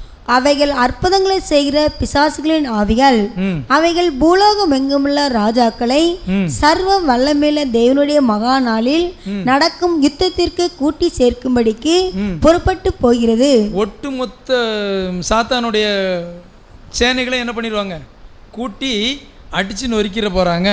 இப்படி தேவன் அங்கே நியாயாதிபதிகளில் கூப்பிட்டது போல் இங்கேயும் கடைசி காலத்தில் சிசராவையும் அவனுடைய சேனைகளையும் கூட்டி சேர்க்குறாங்கன்னு சொல்லி பார்க்குறோம். ரைட். இப்போ தெபரால் எங்கேருந்து தீர்க்க தரிசனம் எங்கேருந்து நியாயம் விசாரிச்சுட்டு இருந்தாங்க? பெத்தேலுக்கும் ராமாவுக்கும் நடுவில் ஒரு பேரிச்ச மரத்துக்கிட்ட இருந்து நியாயம் விசாரிச்சுட்டு இருந்தாங்க. இது என்ன அப்படின்னு பார்க்கும்போது, இந்த பெத்தேல் அப்படின்னா என்ன அர்த்தம்? நமக்கு அப்பத்தின் வீடு. இன்னைக்கு தெபரால் இயேசு கிறிஸ்துவ அடையாளப்படுத்துகிறாங்க, அப்படி தானே? இயேசு கிறிஸ்து இன்னைக்கு எங்கேருந்து நியாயம் விசாரிக்க போகிறாங்க, எங்கேருந்து ஜனங்கள்கிட்ட நியாயத்தை கேட்டுட்ருக்காங்க அப்படின்னா, இந்த பெத்தேலுக்கும் ராமாவுக்கும் ஒரு பெரிய கனெக்ஷன் இருக்குது. இந்த பெத்தேல் அப்படின்னா அப்பத்தின் வீடு, சரி தானே? பெத்தேல் அப்பத்தின் அப்பம் இன்னைக்கு எங்கே கிடைக்கி? சபையில் தான் கிடைக்கும், அப்படி தானே? இந்த ராமா அப்படின்னா என்ன அர்த்தம் அப்படின்னு சொல்லி, ராமா அப்படின்னா சாமுவேல் ஊர் தான். ராமா அப்படின்னா நெட்டில் போய் அந்த என்ன அர்த்தம்னு அடித்து பார்த்தா உயர்ந்த இடம் அப்படின்னு சொல்லி இருக்குது. ராமாவுக்கு அர்த்தம் என்னென்னா உயர்ந்த இடம், அந்த பேருக்குடைய அர்த்தம் உயர்ந்த இடம். உயர்ந்த இடம்னா நம்முடைய சகோதரர் சொல்கிறாங்க வாட்ச் டவர் அப்படின்னு சொல்லி நம்ம சகோதரர் சொல்கிறாங்க. வாட்ச் டவர்னால் என்னது? ரசல் பிரதர் மூலமாக வந்த ரைட்டிங்ஸ். இன்றைக்கி இயேசு கிறிஸ்து எங்கே இருக்கிறாங்களாம்? பெத்தேலுக்கு எப்படி தெபரால் பெத்தேலுக்கும் ராமாவுக்கும் நடுசில் இருந்தது போல் இயேசு கிறிஸ்து அப்பத்தின் வீடாகிய சபையில் இருந்துக்கிட்டு, சபையில் அப்பத்தின் வீட்டில் இருந்துக்கிட்டு வாட்ச் டவரில் இருந்து என்ன பண்ணிகிட்ருக்காங்க? நியாயம் விசாரிச்சுட்டு இருக்காங்க. இன்றைக்கி ஆவிக்குரிய இஸ்ரவேலர்கள் என்ன பண்ணிகிட்ருக்கோம்? நம்ம தெபரால்கிட்ட என்ன பண்ணிட்டுருக்கோம்? சொல்லிக்கிட்டு இருக்கோம். தெபரால் கூட சேர்ந்து யுத்தத்துக்கு போகிறதுக்கு ஆவிக்குரிய இஸ்ரவேலர்கள் என்ன பண்ணிகிட்ருக்கோம்? ரெடி ஆகிக்கிட்டு இருக்கோம். அப்போ இந்த இப்படி போய் வந்த உடனே என்ன நடந்துச்சு அப்படின்னா, கூட்டிகிட்டு போகிறாங்க. கூட்டிகிட்டு போய் சண்டை நடக்குது. சண்டை நடக்கும்போது சிசரா என்ன பண்ணிட்டான்? தோற்று சிசராவோட சேனைகள் பூரா அழிஞ்சிச்சு. சிசரா தோற்று ஓடிட்டான்னு சொல்லி பார்க்குறோம். சிசரா யாரை அடையாளப்படுத்துகிறாருன்னா சாத்தான் அடையாளப்படுத்துகிறார். எப்படி சாத்தான் அடையாளப்படுத்துகிறான்னு நம்ம பார்த்தோம். 900 இருப்பு ரதங்கள் இருந்துச்சு. சிசரா ஒரு கொடுங்கோல் ஆட்சி பண்ணிகிட்டு இருக்கான். சிசரா இன்றைக்கி கொடுங்கோல் ஆட்சி தான் பண்ணிகிட்டு இருக்கான். அப்படி தானே? இன்றைக்கி சாத்தானுடைய ஆட்சி யாருக்கு கொடுங்கோல் ஆட்சின்னா சபையினுடைய சிந்தையை என்ன பண்ணிகிட்ருக்கான்? சிசரா. இப்போ யாகேல் சிசராவை கொன்னதுக்கு யாகேலுக்கு ஒரு பெரிய கிஃப்ட்டு ஸ்திரீகளுக்குள் ஆசீர்வதிக்கப்பட்டவள்னு கொடுத்ததுக்கு காரணம் என்ன அப்படின்னா, நம்ம பின்னால் பார்க்க போகிறோம். சிசரா சண்டை போடுறான். சண்டையில் ஒவ்வொரு விஷயமும் நடக்குது. சிசரா தோக்குறாரு. தோக்கும்போது எங்கே தோக்குறாரு அப்படின்னா, இந்த ஆற்றுகளை வரும்போது என்ன நடந்துச்சு அப்படின்னா யுத்தங்கள் நடந்துச்சு. யுத்தங்கள் நடந்ததில் எப்படி நியாயாதிபதிகள், இந்த வசனத்தை வாசித்துறோம், நம்ம பார்க்கலாம். 5ஆம் அதிகாரம் 20-21 வசனங்களில், வானத்திலிருந்து யுத்தம் உண்டாயிற்று, நட்சத்திரங்கள் தங்கள் அயனங்களிலிருந்து சிசரோட யுத்தம் பண்ணின. கீசோன் நதி, பூர்வ நதியாகிய கீசோன் நதியே, அவர்களை அடித்து கொண்டு போயிற்று. என் ஆத்மாவே, நீ பலவான்களை மிதித்தாய். சண்டை இஸ்ரேல் ஜனங்கள் மட்டும் சண்டை போடலை. இவங்க என்ன பண்ணாங்கன்னா, அங்கேருந்து மீதியாக வந்ததை அடித்து மட்டும்தான் கொண்டாங்க. இவங்க நேர் எதிராக சிசராவுக்கு நேர் எதிராக என்ன பண்ணலை? சண்டை போடலை. என்ன சண்டை நடந்துச்சுன்னா, வானத்திலிருந்து யுத்தம் பண்ண நட்சத்திரங்கள் சண்டை போட்டுச்சு. யார் நட்சத்திரங்கள்? வானத்து நட்சத்திரங்கள். அப்படி தானே? வானத்து நட்சத்திரங்கள் என்ன பண்ணிட்டுன்னா சாத்தானோட என்ன பண்ண போகுது? அன்னைக்கு வானத்திலேருந்து நட்சத்திரங்கள் லிட்ரலாக விழுந்து நதியில் தண்ணி பெருக்கெடுத்து 900 ரதங்களையும் தண்ணி அடிச்சுட்டு போயிட்டு, அதே போல் ஆவிக்குரிய இஸ்ரேலர்கள் என்ன பண்ண போகிறாங்கன்னா, வானத்து நட்சத்திரமாக இருந்து நம்ம வானத்து நட்சத்திரம் தானே? ஆபிரகாம் சந்ததி, உன் சந்ததி வானத்து நட்சத்திரம் போலவும் கடற்கரை. வானத்து நட்சத்திரம், வானத்திலிருந்து வரக்கூடிய அயனங்கள் சிசராவோட யுத்தம் பண்ணிச்சு. அப்படி யுத்தம் பண்ணும்போது தான் நதி தண்ணீரை அடித்து கொண்டு போய் சாத்தானுடைய அவன் சேனைகளை என்ன பண்ணிட்டு அடித்து கொண்டு போயிட்டு, இப்படி நடந்து சிசரா எங்கே ஓடுறாரு அப்படின்னா, சாத்தான் எங்கே ஓடுறாரு அப்படின்னா, அப்படியே சிசரா ஓடினது போல் சாத்தான் எங்கே ஓடி வராரு? யாகேல்கிட்ட வராரு. இந்த சப்ஜெக்டோட கதாநாயகி கிட்ட வரார். வேறு எங்கேயும் ஓடி என்ன பண்ண முடியாது? ஒழிய முடியாது. சாத்தானை நம்ம ஒரு பாட்டு படிப்போம். நம்ம முந்தி இருக்கும்போது பெர்க்மான்ஸ் பாட்டு, ஒரு பாட்டு உண்டு, ஒன்று சேர்ந்து நாம் துதிப்போம் சாத்தானை. அவங்க பாட்டு படிக்க தான் செய்ய முடியும். மிதிக்கிறது யார் மிதிக்க முடியும்? 140 குதிங்கால் வகுப்பார் தான் மிதிக்க முடியும். வேறு வழியே இல்லை சாத்தானுக்கு. நம்ம எங்கே போனால் தான் தப்ப முடியும்னு சொல்லிட்டு யாகேல்கிட்ட போனால் தான் தப்ப முடியும்னு சொல்லிட்டு யாகேல் யார் அடையாளப்படுத்துகிறாங்கன்னா திருச்சபை அடையாளப்படுத்துகிறாங்க. வசனத்தை வாசிப்போம். நியாயாதிபதிகள் 5ஆம் அதிகாரம் 24 வசனம். ஸ்திரீகளுக்குள்ளே கேனியனான ஏபேரின் மனைவியாக யாகேல் ஆசீர்வதிக்கப்பட்டவள். கூடாரத்தில் வாசமாக இருக்கிற ஸ்திரீகளுக்குள்ளே அவள் ஆசீர்வதிக்கப்பட்டவளே.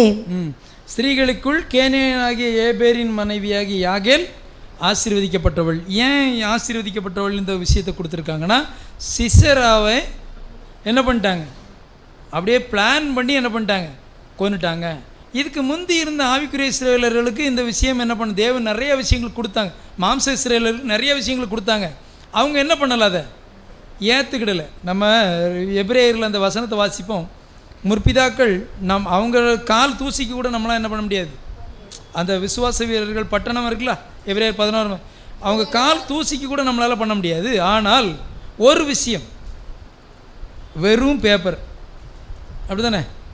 இந்த பைபிள் என்ன வெறும் பேப்பர். இந்த பேப்பரில் எழுதியிருக்கதை என்ன பண்ணுறோம்? விசுவாசிக்கிறோம். இதனால தான் இந்த யாகேல் பெரிய லெவலில் இல்லை. யாகேல் எங்கே இருந்தாங்க? ஒரு இடத்துல ஒரு கூடாரம் போட்டிருந்தாங்க. இன்றைக்கி நம்ம எங்கே இருக்கிறோன்னா ஒரு கூடாரத்தில் இருக்கும், அப்படி தானே? யாகேல் கூடாரத்தில் இருந்தது போல் இதுக்கு முந்தி ஒருத்தருக்கு ஒரு பேர் உண்டு, கூடாரம் அப்படின்னு சொல்லி. கூடாரவாசி யார்?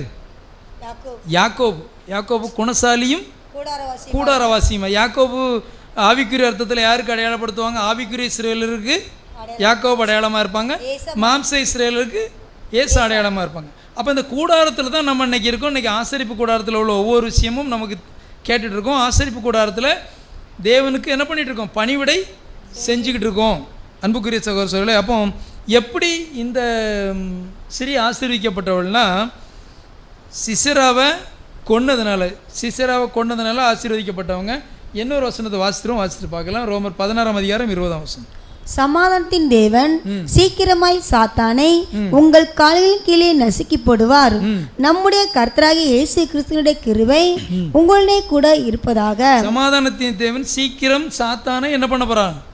உங்கள் கால்களின் கீழே. எப்படி அந்த சிசேரா யாகேல்கிட்ட தண்ணி கேட்டதுக்கு பாலை கொடுத்து படுக்க வச்சு என்ன பண்ணாங்க? இவங்க படுக்க வச்சு ஒருத்தரை அடிக்கணும்னா நீங்கள் கற்பனை பண்ணி பாருங்கள். எப்படி அவர் படுத்துருக்கணும், இவங்க கால் எங்கே இருக்கும்? இப்போ நம்ம கால் யார் தலைக்கிட்ட இருக்கும்? சிசரா தலைக்கிட்ட தானே கால் வச்சுருக்கணும். அப்படி இருந்து தான் இப்படி படுத்திருப்பார், அப்படி தானே இப்படி படுத்திருப்பார். அடி எங்கே விழுந்திருக்கு? நெத்தியிலன்னா நெத்தியில் இல்லை. நம்ம பின்னால் பார்க்க போகிறோம். சகோதரர் என்ன குறிப்பிட்டிருக்காங்க அப்படின்னா, சிந்தனை எங்கே இருக்கும்? இங்கே மைண்டில், அப்படி தானே? சிந்தனை எங்கே இருக்கும்னா இந்த சைடில் அடிச்சிருக்கதா சகோதரர் குறிப்பிட்டிருக்காங்க. இங்கே அடித்து இந்த பக்கம் இப்படி சரிஞ்சு படுத்துருக்கிறதுல இங்கே அடித்ததில் அப்படியே என்ன பண்ணிட்டார்? அந்த பக்கம் புகைஞ்சு இறந்துட்டாங்க. அப்போ அங்கே யாகேல் அப்படி பண்ணிட்டாங்க. இங்கே என்ன பண்ணியிருக்காங்க அப்படின்னா, மாம்ச ஆவிக்குரிய இஸ்ரவேலர்களை எப்படி பண்ணுவாங்க அப்படின்னா, வசனம் வாசிப்போம். நியாயாதிபதிகள் 5:20. வானத்திலிருந்து யுத்தம் உண்டாயிற்று. நட்சத்திரங்கள் தங்கள் அயனங்களிலிருந்து சிசேராவோட யுத்தம் பண்ணின. நட்சத்திரங்கள் வானத்து நட்சத்திரங்கள் சாத்தானோட என்ன பண்ண போகுது? யுத்தம் பண்ண போகுது. சாத்தானை என்ன பண்ண போகுதுன்னா அடித்து நொறுக்க போகுது. இங்கே ஒரு தேவன் ஒரு பழி வாங்கியிருக்கிறாங்க. இந்த இடத்துல மாம்ச ஆவிக்குரிய லெவலில் தேவன் சாத்தானை ஒரு பழி வாங்கியிருக்கிறாங்க. யார்? தன் பிள்ளைக்கு தண்ணி கொடுக்காமல் பண்ணது போல் தாகமாக இருக்கிறேன்னு நம்முடைய ஆண்டவராக இயேசு கிறிஸ்து சொன்னாங்க. அது ஆவிக்குரிய அர்த்தத்தில் என்ன பண்ணுறாங்கன்னா, ஜனங்களுடைய விஷயத்துக்காக நான் தாகமாக இருக்கிறேன்னு சொன்னாங்க. ஆனால் அதுக்கு இங்கே ஒரு பழி வாங்குதல் இருக்குது. எப்படி? அந்த சிசேரா என்ன கேட்டார்? தண்ணி கேட்டார். தண்ணி கேட்டதுக்கு என்ன பண்ணிட்டாங்க? சபை யாகேல் என்ன பண்ணுறாங்க? பாலை கொடுத்துட்டாங்க. இப்போ சாத்தான் என்ன பண்ணிட்டு இருக்காங்கன்னா, கடைசியில் அவனுக்கு வேறு எங்கேயும் போடுறதுக்கு எல்லா பக்கமும் அடித்தாச்சு. என்ன சபைக்கிட்ட என்ன பண்ணுறாங்கன்னா, எனக்கு என்ன தண்ணி கொடுங்க, நான் சத்தியத்தை கொடுங்க, இங்கே இருந்தால் நான் பொழைச்சிக்கிடுறேன் அப்படின்னு சொல்லிட்டு இங்கே வந்த பிறகும் சிசரா யாகேலுடைய வீட்டுக்குள்ளே வந்த பிறகும் ஒரு பொய் சொல்லதுக்கு சொல்லிக் கொடுப்பார். என்ன சொல்லுவார்? யார் வந்தா சத்தியத்தை சிசராவுக்கு பாலை கொடுத்த பிறகுமே சத்தியத்துக்கு பதிலாக யாகேல் என்ன கொடுக்குறாங்க? பாலை கொடுக்குறாங்க. அப்போ பாலை கொடுத்த பிறகுமே என்ன பண்ணுறாரு? அவர் பொய் சொல்கிறார். அப்போ அன்புக்குரிய சகோதர சகோதரிகளே, இந்த சிசேரா ஆவிக்குரிய ஜனங்களை, ஆவிக்குரிய இஸ்ரவேலர்களை இன்னும் மயக்கி ஏதாவது விஷயத்தை கொண்டு வந்து அவங்கள பொய் சொல்ல வச்சு என்ன பண்ண போகிறாருன்னா, அவங்கள சத்தியத்தை விட்டு ஓடுறதுக்கு தான் சாத்தான் என்ன பண்ண போகிறான்னா வழி வைக்கிறான். அதுக்கு நம்ம என்ன பண்ணக்கூடாதுன்னா வழி கொடுத்துடக்கூடாது. பால் கொடுத்துறாங்க. என்னென்னா வசனத்தை வாசிப்போம். ஏசாயா 55:1. ஓ தாகமாய் இருக்கிறவர்களே, நீங்கள் எல்லாரும் தண்ணீர்கள் அண்டைக்கு வாருங்கள். பணம் இல்லாதவர்களே, நீங்கள் வாங்கி சாப்பிடுங்கள். நீங்கள் பணமும் மின்றி விலையுமின்றி திராட்சரசமும் பாலும் கொள்ளுங்கள். திராட்சரசமும் பாலும் கொள்ளுங்கள். இங்கே வந்தால் என்ன கிடைக்கும்? நல்ல பால். சபைக்கு தண்ணி கேட்டு தான் நம்ம வந்திருக்காரு. ஆனால் என்ன கொடுத்துறாங்க? பாலை கொடுத்துருந்தாங்க. பாலை கொடுத்து என்ன பண்ணுறாருன்னா, நல்லா அழகாக தூங்கிக்கிட்டு இருக்கிறாங்க. பாலை குடிச்சிட்டு எப்படி சிசரா எப்படி தூங்கிட்டு இருக்காங்க? இந்த மாதிரி தூங்கிக்கிட்டு இருக்காங்கன்னு நம்ம சகோதரர்கள் போட்டிருக்காங்க. ஒரு ஒரு படம் போட்டிருக்காங்க. நார்மலாக ஒரு மனுஷன் உள்ளே போய் படுக்கும்போது எப்படி ஒரு சைடு ஏன்னா நார்மலாக பயம் இல்லாமல் படுக்கிறவங்க எப்படி படுப்பாங்க? நேராக படுப்பாங்க. ஒரு பயத்தோடு படுக்கிறவங்க எப்படி படுப்பாங்க? ஒரு சைடில் தான் படுப்பாங்க. நம்ம வீட்டில் சண்டை நடந்து சின்ன பிள்ளைகளில் நம்ம அப்பா அம்மா அடிக்க வந்தாங்கன்னா நம்ம எப்படி படுத்துருப்போம்? எப்படி படுத்துருப்போம்? கட்டிலுக்கீழே ஒளிஞ்சதுக்கெல்லாம் யாரும் இல்லையோ? நாமெல்லாம் ஒளிஞ்சிருக்கேன். எங்கள் அப்பா வந்து அடிக்க வரும்போது கட்டிலுக்கீழே இப்படி தான் போய் படுத்துருப்போம். நிறைய பேர் பார்த்துருப்பீங்க. சரி, நம்ம பிள்ளையை அடிக்க போகிறோம்னா பிள்ளை ஒளியுது எப்படி ஒளியும்? இப்படி தான். அந்த மாதிரி சிசராவும் என்ன பண்ணிட்டாருன்னா அப்படி உள்ளே ஒளிஞ்சு தூங்கி. இன்றைக்கி சாத்தானும் என்ன பண்ணுறான்னா யாகேல்கிட்ட வந்தது போல் சபைக்கிட்ட வந்து உள்ளே ஒளிகிறதுக்கு இடம் தேடியிருக்கான். இடம் தேடி சபை என்ன பண்ணுதான் அப்படின்னா, வசனத்தை வாசிப்பேன். எரேமியா 23ஆம் அதிகாரம் 29ஆம் வசனம். என் வார்த்தை அக்னியைப் போலவும் கண்மலையை நொறுக்கும் சம்மட்டியைப் போலவும் இருக்கிறதல்லவோ என்று கர்த்தர் சொல்லுகிறார். சிசரா என்ன யாகேல் என்னெல்லாம் எடுத்திருந்தாங்க? சம்மட்டியும் அந்த ஒரு சம்மட்டியும் கூடாராணியும், அப்படிதானே? இன்றைக்கி சபை என்னது எடுத்துருக்குது? இன்றைக்கி சம்மட்டி நம்ம கையில் சம்மட்டி எடுத்துகிட்டு சாத்தானவா அடிப்பா அப்படின்னு சொல்லி இருக்குமா? சம்மட்டி என்னது? என் வார்த்தை அக்னியை போலவும் கண்மலையை நொறுக்கும் சம்மட்டியை போலவும் இருக்குது அப்படின்னு கருத்தை சொல்லியிருக்கு. அப்போ நம்ம இன்னைக்கு சம்மட்டி வசனம் தான், இதுதான் நமக்கு சம்மட்டி. இந்த சம்மட்டியை வச்சுருக்குறோம். இப்போ ஆணி என்னதுன்னு பார்க்கணும். சரியா? பிரசங்கி 12ஆம் அதிகாரம் 11ஆம் வசனம். ஞானிகளின் வாக்கியங்கள் தாற்றுக்கோள்கள் போலவும் சங்க தலைவர்களால் அறையப்பட்ட ஆணிகளைப் போலவும் இருக்கிறது. அவைகள் ஒரே மேய்ப்பனால் அழிக்கப்பட்டது.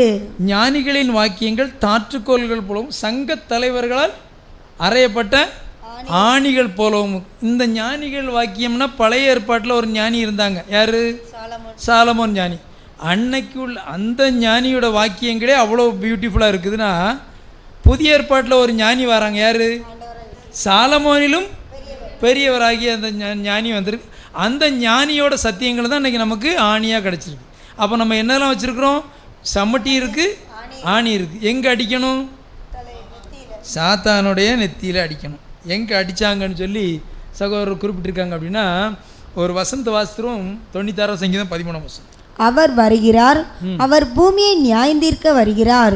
அவர் பூலோகத்தை நீதியோடும் ஜனங்களை சத்தியத்தோடும் நியாயம் தீர்ப்பார். சிசராவை அடித்து கொன்னது எங்கே அப்படின்னா இந்த இடத்துல தான் அடிச்சிருக்காங்க. இது என்ன சிந்தனையில் அடிச்சிருக்காங்க அப்படின்னா, சாத்தான் யாபீன் வந்து சிசரை இறக்கும்போது யாபீன் என்ன பண்ணலை? இறக்கலை. சிசராவை தான் முதல் என்ன பண்ணுறாங்க? சிசராவை தான் யாகேல் கொல்றாங்க. சிசராவுக்கு இங்கே அடித்தாங்கன்னா சிந்தை, சாத்தானுடைய சிந்தை இன்னைக்கு என்னது? சாத்தான் இந்த பூமியில் வச்சிருக்கக்கூடிய சிந்தைகள் என்னது அப்படின்னா, சாத்தானுடைய 4 டூல்கள் என்னது? அரசியல், பொருளாதாரம், சமுதாயம், மதம். இந்த 4 டூலும் எங்கே இருந்திருக்குன்னா சாத்தானுடைய சிந்தையில் இருந்திருக்கு. அதை வச்சு தான் என்ன பண்ணுறான்? ஒட்டுமொத்த உலகத்தையும் நொறுக்கிக்கிட்டு இருக்கிறான். அதை என்ன பண்ணுறாங்கன்னா, யாகேல் எப்படி இங்கே அடித்தது போல் சபை என்ன பண்ணுது அப்படின்னா, கிறிஸ்துவின் மனவாட்டியாகிய கொஞ்சம் கொஞ்சமாக மாறிட்டு இருக்கிற சபை சாத்தானுடைய ஒவ்வொரு டூலையாக வச்சு என்ன பண்ணிகிட்ருக்கு? சாத்தான் அழிச்சிட்ருக்கு. எப்படி? சாத்தானோட டூல் என்னது? ஒரு முக்கியமான டூல்னால் மொபைல், அப்படி தானே? நம்ம மைண்டை டைவெர்ட் பண்ணக்கூடிய டூல்னால் மொபைல். ஆனால் அதை வச்சு சபை என்ன பண்ணுது? கொஞ்சம் அந்த வளர்ச்சியை வச்சு நம்ம இன்றைக்கி என்ன பண்ணுறோம்? ஜூம் மீட்டிங்கில் வரோம். சாத்தான் நிறைய விஷயங்களை கொண்டு வந்தாலும், ஆனால் அதை என்ன பண்ணுது? சபை மாற்றி கொண்டு வந்துக்கிட்டே இருக்குது. இன்னும் கொஞ்சம் நாளில் இன்றைக்கி நிறைய விஷயங்களை நீங்கள் பார்த்துட்டு இருந்தால் போதும். 1000 வருஷம் அரசாட்சியில் இருக்குங்கிறத ரொம்ப அருமையாக நடந்துகிட்ருக்கு. இன்றைக்கி எந்த பக்கமும் தப்பு பண்ண முடியாது. ஒரு வண்டியில் போனாலும், ஒரு வண்டியில் கேமரா இருக்குது. எந்த பக்கமும் எல்லா பக்கமும் கேமரா இருக்குது. தவறு யார் பண்ணினாலும் அவங்க மாட்டிக்கிடுவாங்க, அப்படி தானே? இன்றைக்கி இந்த மொபைலை வச்சுக்கிட்டு, அந்த காலங்களில் அப்படிலாம் இல்லை. இன்றைக்கி மொபைலை வச்சுக்கிட்டு சாத்தானுடைய டூலை வச்சுக்கிட்டு சபை என்ன பண்ணுது அப்படின்னா, சாத்தானுடைய சிந்தையை எங்கே அடிக்குது? இங்கே அடித்து அவன் சிந்தையை என்ன பண்ணுது? இல்லாமல் போய் அவனை கொல்லதுக்கு இன்றைக்கி வழி பண்ணிகிட்ருக்குன்னு பார்க்குறோம். இதெல்லாம் எங்கே நடந்துக்கு அப்படின்னா, 1000 வருஷம் அரசாட்சியில் இந்த சம்பவங்கள் நடந்துகிட்ருக்கு. அன்புக்குரிய சகோதர சகோதரர்களே, அப்போ யாகேல் சாத்தானை எப்படி கொன்னாங்களோ அதே போல் யாகேல்கிட்ட என்ன இருந்துச்சு? பால் இருந்துச்சு. பால் கொடுத்து என்ன பண்ணாங்க? சிசராவை தூங்க வச்சாங்க. அடுத்தால என்ன இருந்துச்சு? சம்மட்டியும் ஆணியும் வச்சு சாத்தானை என்ன பண்ணாங்க? அடித்து கொண்டாங்க. இப்போ சபைக்கிட்ட என்ன இருக்குது? பால் இருக்குது, அப்படி தானே? நல்ல சத்தியங்கள் இருக்கா? நம்ம உள்ளத்தில் இருக்குதா? நல்ல சத்தியங்கள் இருக்குது. இந்த சத்தியங்களை வச்சுக்கிட்டு என்ன பண்ணணும்னா சாத்தானை கூப்பிட்டு கொடுக்கணுமா? சகோதரர் சொல்லும்போது கொஞ்சம் வேடிக்கையாக இருந்தது. சாத்தானை கூப்பிட்டு என்ன பண்ணணும்? கொடுக்கணும். பாலை கொடுத்து சாத்தானை என்ன பண்ணணும்? தூங்க வைக்கணும். எப்படி தூங்க வைக்க முடியும் பாலை கொடுத்துன்னா, அந்த நியாயாதிபதிகளை வசனம் வாசிக்கும்போது இந்த யாபீன் கூட இந்த கேனியர் ஜனங்கள் என்ன பண்ணுவாங்கன்னா ஒரு நல்ல அண்டர்ஸ்டாண்டிங்கில் இருந்திருக்கிறாங்க. நீங்கள் அந்த வசனத்தை நியாயாதிபதிகள் 4ஆம் அதிகாரத்தில் போய் பார்த்தா அவங்களுக்கு இவங்களுக்கு ஒரு இணக்கமான சூழ்நிலை இருந்திருக்குன்னு சொல்லி. இப்போ சாத்தானை நம்ம எதிரி தான், ஆனாலும் என்ன பண்ணணும்? எல்லாத்தையும் ஆண்டவர் என்ன சொன்னாங்க? சத்துருக்களை சிநேகிங்கள், சபிக்கிறவர்களை என்ன செஞ்சாலும் என்ன பண்ணு? மன்னிச்சிடு அப்படின்னு சொல்லி சொன்னாங்க. அப்போ சாத்தானையும் நம்ம கூட கூப்பிட்டு வச்சு அவனுக்கு சத்தியத்தை கொடுத்து பார்க்கணும். இல்லைன்னா கேட்காம நம்மளை டைவெர்ட் பண்ணால் என்ன பண்ணணும்? தூங்க வச்சு ஒரே அடி அடித்து கொண்டுடணும். அன்புக்குரிய சகோதரர்களே, நமக்கு எல்லாமே இன்றைக்கி தேவன் கொடுத்துருக்குறாங்க, அப்படி தானே? சாத்தானை அடித்து கொல்றதுக்குடைய திறமை எல்லாம் சபைக்கு இருக்குது. ஆனால் நாம் சிசரா மாதிரி நாம் என்ன பண்ணிடக்கூடாது? மாறிடக்கூடாது.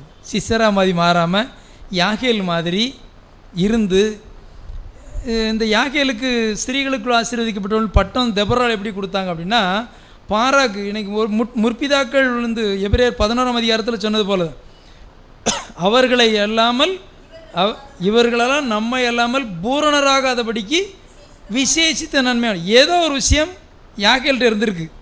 அதே மாதிரி ஏதோ ஒரு விஷயம் யார்கிட்ட இருக்குது? சபைக்கிட்ட இருக்குது, நம்மக்கிட்ட இருக்குது. அதை வச்சு நம்ம என்ன பண்ணணும்? சாத்தானை அந்த ஸ்திரீன் வித் சப்ஜெக்ட் ஒரு தீர்க்க தரிசனம் இருக்குல்ல, பைபிளில் உள்ள முதல் தீர்க்க தரிசனம், ஸ்திரீயின் வித்து அவர் உன் தலையை நசுக்குவார் குதிங்காலை. இன்றைக்கி குதிங்கால வகுப்பார தான் சாத்தான் என்ன பண்ண முடியும்? கொஞ்சமாவது அசைச்சு பார்க்க முடியும். ஆனால் அதில் ஸ்ட்ராங்காக இருந்துட்டா யாகேல போல் சம்மட்டியும் அந்த ஆணியை வச்சு சாத்தான் என்ன பண்ணணும்? அடித்து கொல்ல முடியும். அந்த மாதிரி சாத்தானையும் அவன் தூதர்களையும் அடித்து கொன்று ஒட்டுமொத்த உலகத்தையும் ஒட்டுமொத்த உலகத்தையும் ஒரு ஆசீர்வாதத்தின் பாதைக்கு கொண்டு செல்ல தேவன் நமக்கு கிருபை கொடுப்பாங்க. இவ்வளோ நேரம் பொறுமையோடு கேட்டவங்களை தேவன் தாமே ஆசீர்வதித்து வழிநடத்துவாராக. ஆமீன்.